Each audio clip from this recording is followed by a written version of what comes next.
Gotta get load, gotta get load. So right now, we are watching Grizzy. If you've never seen it. Oh yeah, Grizzy. But a couple loads out there, but not as many as I thought, so we'll see what we get. We got a load. They are putting in another 940 houses back there. Crazy, all around our house. Should make the property value go up a little bit, but I'm trying to keep the South a secret, but I guess it's getting out. Let's get to the truck, got a load.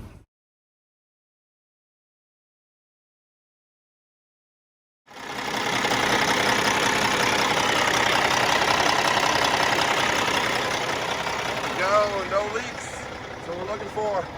And it started up so much faster with the new pressure relief valve. I'm loving it. Let's get to that pickup. Look at those clouds. Might get some more rain again today. It's been nice and sunny all day, but it is 94 degrees again. That pressure relief valve that I replaced yesterday, it was worth every bit of it was like $273 for that thing. But when I cranked the truck today, it cranked on like the first turn. Hit the key, boom, and just started. I'm like, okay. So it basically keeps the fuel rail pressure pretty stable in there. Got that going, truck's running great. Getting up here to Hendersonville. Today's topic, we're gonna talk about kind of your insurance carryover a little bit, and we'll have it more in depth on that with Barry maybe tomorrow. I'm gonna try and meet up with Barry, the insurance agent I have tomorrow. And we'll talk a little bit today about brokers. I had my buddy call me today, my buddy Nick from Sage Robinson, kind of have a long, he was talking about 20 minutes, just about different stuff here and there, about the pandemic, and then kind of about how the market's changing right now. So now they have to go back and renegotiate with all these shippers and customers, and how there's two different sides of the brokerage. There's the carrier side and the sales rep side. So people that deal with the carriers like ourselves and people that deal with the sales reps, there's a void between them. It takes some time to get back and forth in the emails. So that's why sometimes they put you on hold when you're talking to them, or they'll say, I'll call you back in 10 if I can get it or whatever. So learning more and more about the brokerage way of life and how they do things, so you can kind of be ready for anything. But right now rates are still super hot, but a lot of the stuff I was bidding on today, it's not critical is what they call it. It has to go. But this load I'm on right now turned into a critical at the last minute, so they took my offer. But they're trying to renegotiate because they can't go any higher than what they are maxed out at. And if nobody gives them the okay on the customer rep side of the shipper, then they can't go any higher than that. So that's why sometimes you just won't get anything on a load that is a great load that you would like to take. They just can't do anything about it because they're set in with the contract rate. So going over that's hard for you to do, if that makes sense. So talk about that, get up here to this pickup, and a little bit about insurance once I get up there. But yeah, Greenville is pretty today with these clouds, but we'll probably get some more rain.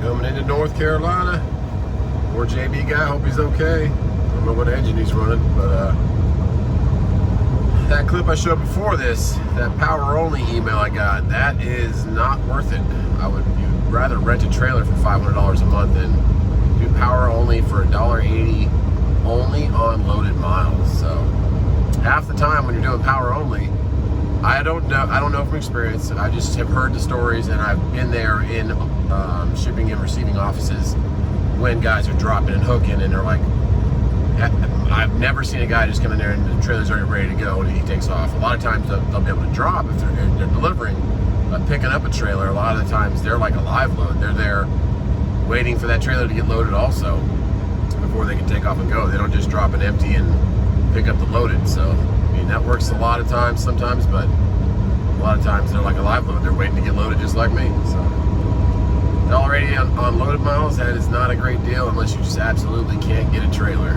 But it's way better. You have way more authority to name your price. Like I say, know your asset, know your worth, if you have your own trailer. So that's my little power only throw in there for this video today. And hope that JB guy's okay. All right, so let's talk about truck insurance and changing the insurance. It's not as easy as your personal vehicle. It is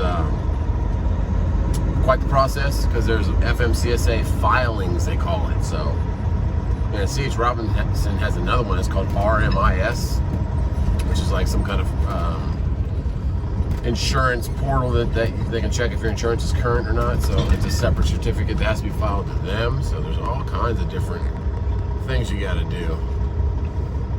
But yeah, it's not like your car insurance.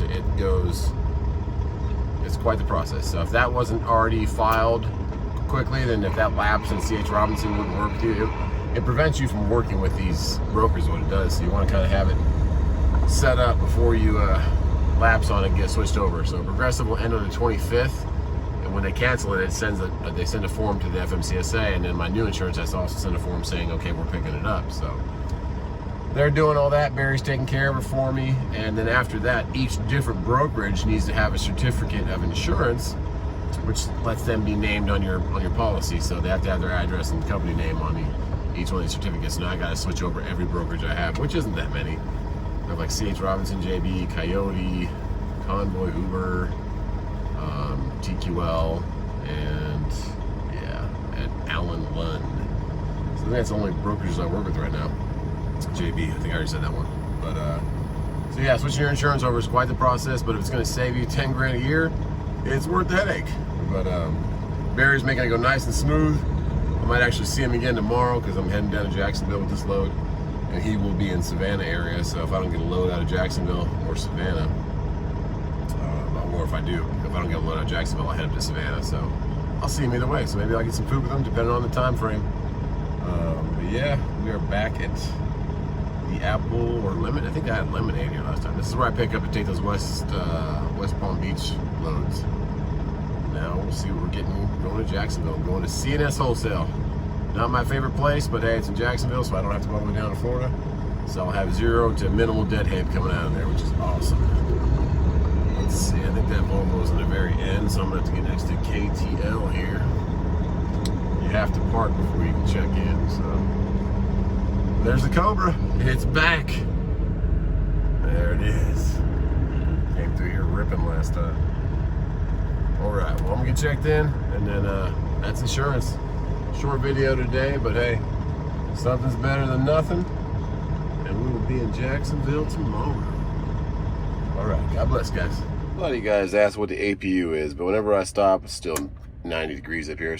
Turn on that switch, make sure your ignition's off or turned into back mode. Then you just got this little guy right here underneath these awesome baseball hats. Turn that on, and it has fan, heat, defrost, or AC. You really only use heat or AC. So go all the way up to AC, kick it to 71, and then it'll fire up outside. Got a couple baseball hats here. They're first hats I ever wore. We had the Mud Cats, and what were their names? The Mud Dogs. Oh yeah. All right, let's go get checked in. That Aldi load, we left all the nice stuff in my truck. There you go. Oh man, he's nice and clean again, thanks to the old leaf blower. But geez, pick up the rest of the stuff, man. Come on, Aldi. Getting into my door, and this guy comes flying around. I don't think he knows the drill. He's walking in over there. But you can't just walk in, you have to park before they'll check you in. So he's gonna have to walk back to it, but I'll just hang out and wait, look at the Shelby, get some more AC, and hang out with the trees until he gets back in his truck. Come on, Schneider, what you doing? Somebody asked about what sliding the tandems is. When you slide the tandems, you're gonna pull just your red, and that'll release the air out of your trailer, and that will lock those brakes. Now once you do that, you run on back here. Mine are already slid. So you can see they're all the way to the back, just like this, guys. And what you do on most trailers, they'll have this little relief valve right here. You'll pull that out, and it'll release these studs right here that come through. There's 2 of them. See the one back there? And sometimes you'll have to put your truck in reverse, go backwards and forward so they're not pinned against one side, and they'll release. And make sure you have a lot of air pressure too, so they can pull themselves in. But that's sliding your tandems, and each one of these marks is 250 pounds. So if you're a little bit too heavy on the front or the back, you bring the tires up, it'll make more weight go on the back of the trailer. Bring the tires back, make more weight go on the tractor. So that's what it is. That's what sliding your tandems is, guys. And most trailers will have a little marker got 41 feet on them, or a sticker. And that's how you know a lot of states are minimum of 41 feet from the back kingpin. So that's what sliding your tandems is. And what it does, guys, is it makes the weight of these forklifts coming in supported immediately instead of teetering. It's supported off that, and they can go right into the trailer. Slide your tandems. And then opposite for the, once you get loaded, it's a little bit harder to do the, if it's fully loaded at 80,000 pounds. Pull the pin again. You might have to rock it to get the pins to pull out. And then go nice and easy on your transmission and get them to go forward again. That's slide your tandems. And when you push that red valve back in again and release it again, it'll release that pin you pushed out, so it'll lock them again. So that's what you do. I'm talking about them somewhere in this video, so I'm going to put this at the end of the video. Here they are, Hey Guy Diesel. It's their phone number, Griffin, Georgia. They helped me do my in-frame in 6 days. And anything you need, they can help you get done. Great prices on the parts, OEM parts, mostly dealing with Cummins, but they can do anything for you.